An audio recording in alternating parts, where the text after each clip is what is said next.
সালামু আলাইকুম। আমি ডক্টর নাজমুল। আজকে আপনাদের সাথে একটা বিষয় নিয়ে আলোচনা করব। গতকালকের আগের দিন মনে হয় আমার কাছে এরকম একটা পেশেন্ট আসছিল।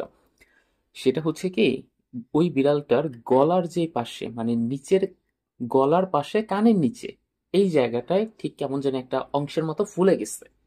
এখন আজকে আমি আপনাদেরকে জানাবো যে কেন ঠিক এই জায়গার অংশটা খুব অনেক বিড়ালের এটা ফুলে যেতে পারে কিন্তু, এবং ফুলেও সাধারণত।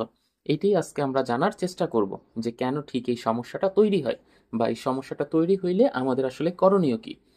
তাহলে চলুন প্রথমেই আমরা জেনে নেই বিড়ালের কানের নিচে বা গলার একটা পাশে কেন আসলে ফুলে যায়।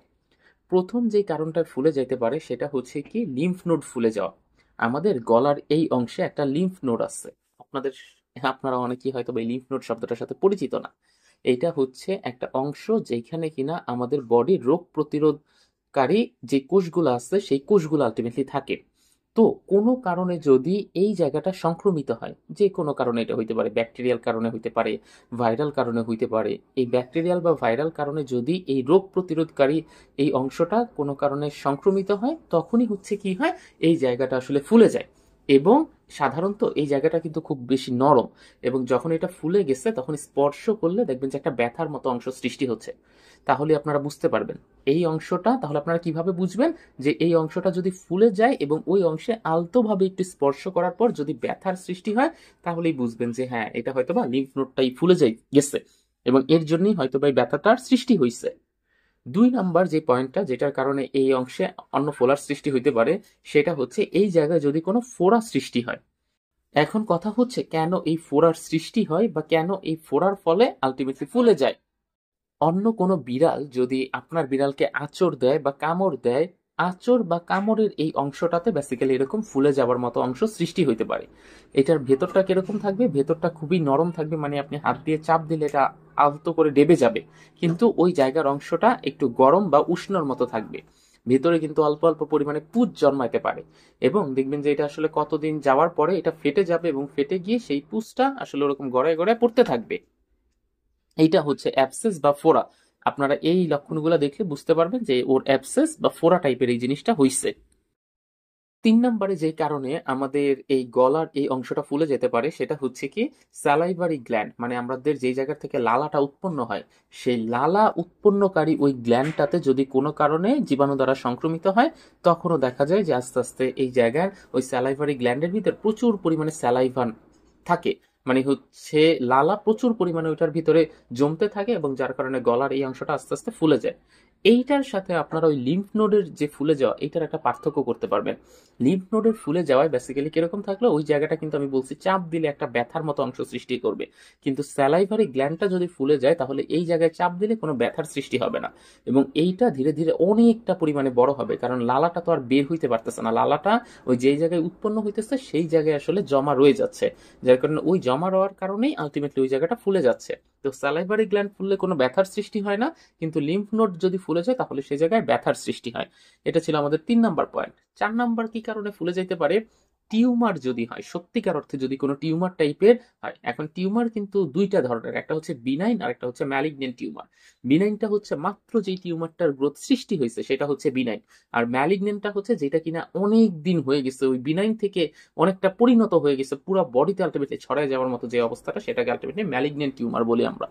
তো প্রথমে ওই বিনাইন টিউমারটা সৃষ্টি হবে, মানে অল্প অল্প অল্প অল্প করে একটু একটু ফুটতে থাকবে, কিন্তু এই ফোলাটা আবার হচ্ছে কিরকম, এটা খুব তাড়াতাড়ি হচ্ছে বড় হয়ে যাবে না। এটা খুব ধীরে ধীরে ধীরে ধীরে আস্তে আস্তে বড় হইতে থাকে। টিউমারে চাপ দিলে কখনো কিন্তু কোনো ব্যথার সৃষ্টি হয় না, মানে ওই জায়গাটা ফুলতেছে কিন্তু ওইটাও হচ্ছে কি ব্যথাহীন থাকবে। আর আপনারা জানেন হয়তো বা টিউমার থেকেই কিন্তু পরবর্তী স্টেজ হচ্ছে ক্যান্সার। মানে আপনি যদি টিউমারের সময় ও ট্রিটমেন্ট না করান তাহলে এটা কিসের দিকে যাবে, এটা ক্যান্সারের দিকে আস্তে আস্তে রূপ নিবে। এজন্য টিউমারটা হইলে এটা খুব সতর্ক থাকতে হবে এবং খুব তাড়াতাড়ি এটার ট্রিটমেন্টটা শুরু করতে হবে, না হলে ক্যান্সারের দিকে গেলে আর ওকে বাঁচানো যাবে না। আর একদম সবার শেষের যে পয়েন্ট সেটা হচ্ছে কি, যদি এই প্যারাসাইটিক কোনো ইনফেকশন হয়, মানে ওর গলার এইখানে কোনো একটা প্যারাসাইট আলটিমেটলি ঢুকছে কোনো কারণে, ওইটা হইতে পারে স্কিন পেনিট্রেশন করে ঢুকছে, ওইটা হইতে পারে রক্তের মাধ্যমে এই পর্যন্ত আসছে, ওইটা হইতে পারে খাবারের মাধ্যমে আলটিমেটলি প্রবেশ করছে। যে কোনো কারণে যদি প্যারাসাইটিক কোনো এখানে থাকে, ওই প্যারাসাইটটা যখন বডির ভিতরে থাকতেছে তখন আমাদের বডির কি করে যে ওইটার প্রতি একটা সাড়া দিয়ে পুরো বডিতে অ্যালার্জির মতো একটা কন্ডিশন সৃষ্টি করে দেয়। তো অ্যালার্জি হইলেও দেখবেন যে এই জায়গাটা আসলে ফুলে যেতে পারে, কিন্তু এটাকে আবার উপরের গুলোর সাথে পার্থক্য করা যায়। কারণ অ্যালার্জি হইলে তো শুধু গলার এই জায়গায় অ্যালার্জিটা হবে না, হইলে একদম পুরো বডির বিভিন্ন জায়গায় আলটিমেটলি অ্যালার্জিটা সৃষ্টি হবে। তো অ্যালার্জির এইটাকেও আইডেন্টিফাই করা খুব সোজা। টিউমার হইলে ওইটাকেও খুব সহজে বোঝা যায়। যে আমরা যদি একটা নিডেল দিয়ে মানে হচ্ছে একটা সুই দিয়ে যদি ওই জায়গায় একটা আলতো করে একটা ফোঁটার মতো করি, তাহলে দেখবেন ওইখান থেকে টাটকা রক্ত বের হইতেছে, কোনো পানি বা কিছুর মতো বের হইতেছে না। তারপরে আপনি চাপ দিচ্ছেন, চাপ দিলে ওইটা একটু নড়াচড়া করতেছে এক জায়গা থেকে আরেক জায়গায়। এইভাবে হচ্ছে আমরা বুঝতে পারি যে এটা টিউমার আলটিমেটলি ফর্ম করছে। এখন চলুন জেনে নেওয়া যাক যে আপনার আসলে করণীয় কি, যে এরকম ফুলে গেলে তখন আপনি আসলে কি করবেন। প্রথমত একদম কয়েকটা বিষয় আপনাকে খেয়াল রাখতে হবে। সেটা হচ্ছে ফোলার ধরনটা কিরকম, এটা কি নরম নাকি এটা শক্ত, এটাতে চাপ দিলে ও কি ব্যথা পাচ্ছে নাকি ও ব্যথা পাচ্ছে না, এটাকে ধরলে কি হালকা একটু উষ্ণ লাগতেছে মানে গরম লাগতেছে, নাকি এটা জাস্ট একদম নর্মালি লাগতেছে ঠান্ডা লাগতেছে, আর এটা কি আস্তে আস্তে বড় হইতেছে নাকি ওটা যতটুক তৈরি হয়েছিল ওটা ততটুকুই আসছে। মোট চারটা প্রশ্ন কিন্তু এখানে বললাম। একটা হচ্ছে এটা কি নরম নাকি শক্ত, দুই নাম্বারটা হচ্ছে এইটাতে চাপ দিলে কোনো ব্যথার সৃষ্টি হইতেছে কিনা, তিন নাম্বারটা হচ্ছে কোনো গরম লাগতেছে কিনা, আর চার নাম্বারটা হচ্ছে আস্তে আস্তে আস্তে আস্তে এটা কি কোনো বড়র দিকে যাচ্ছে কিনা। এই চারটা প্রশ্নের উত্তর সবসময় আপনাকে জেনে রাখতে হবে। এবং এই চারটা বিষয় কিন্তু ভেট আপনাকে গেলেই জিজ্ঞেস করবে, যে কোনো ভেটের কাছে গেলেই সে আপনাকে এই চারটা প্রশ্ন জিজ্ঞেস করবে। তখন কিন্তু আপনাকে এই চারটা প্রশ্নের উত্তরের উপর নির্ভর করবে ওই যে বললাম উপরে কোন কারণে সৃষ্টি হয়েছে, সেই কারণটা হচ্ছে ভেট খুব সহজে নির্ণয় করে ফেলতে পারবে। এছাড়াও যদি দেখেন যে গলার এই জায়গায় সংক্রমিত হইলে মাঝে মধ্যে দেখা যায় কি চোখ দিয়ে প্রথমে পানি পড়ে, চোখ লাল হয়, তারপরে হচ্ছে নাক দিয়ে পানি পড়ে, এবং যদি ব্যাকটেরিয়া দ্বারা সংক্রমিত হয় তখন পুরো বডিতে অনেক বেশি পরিমাণে আলটিমেটলি জ্বর থাকে। এই জন্য একটু খেয়াল রাখবেন। দেখবেন হিউম্যানের ক্ষেত্রেও কিন্তু নাক কান গলার ডাক্তার কিন্তু এক। তার মানে হচ্ছে নাক কান গলা চোখ এগুলো কিন্তু একটা আরেকটার সাথে কানেক্টেড। এই জন্য আপনার হয়তো বা মনে হইতেছে ওর গলায় সংক্রমণ হয়েছে, চোখে আবার কি হইলো, গলার থেকে কিন্তু চোখেও সমস্যা তৈরি হইতে পারে, গলার থেকে কিন্তু নাক দিয়েও পানি পড়তে পারে। এই জন্য এই জায়গার এটাও আপনারা একটু খেয়াল রাখবেন, কারণ ভেটের কাছে যখন নিয়ে যাবেন ভেট কিন্তু আপনাকে এই কথাগুলো জিজ্ঞেস করবে। ও আরেকটা কথা বলতে ভুলে গেছে, সেটা হচ্ছে কতদিন যাবত এই ফোলাটা সৃষ্টি হয়েছে এটাকেও আপনাকে কিন্তু জানাইতে হবে। সেইটার উপর ভিত্তি করেই ভেট একটা ওভারঅল ট্রিটমেন্ট দেওয়ার চেষ্টা করবে। আপনি যত দেরি করবেন তত আস্তে আস্তে সংক্রমণটা ছড়ায় যাবে। প্রথমে গলায় থাকলো, তারপরে আস্তে আস্তে নাকের দিকে যাবে, নাক দিয়ে পানি পড়বে, নিঃশ্বাস নিতে কষ্ট হবে, চোখে এটা ছড়ায় যাবে, চোখ দিয়ে পুষ পড়বে, কান দিয়েও দেখা যেতে পারে পুষ পড়তে পারে।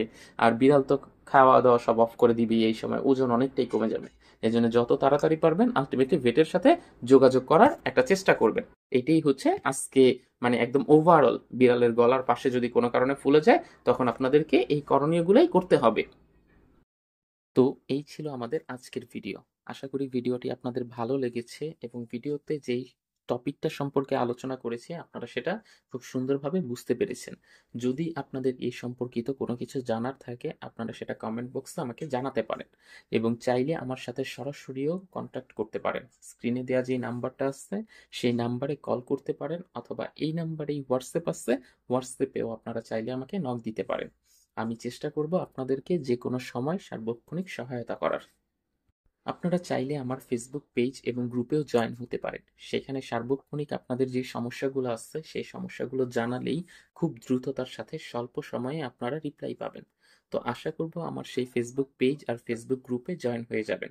ধন্যবাদ সবাইকে, ভালো থাকবেন। আসসালামু আলাইকুম।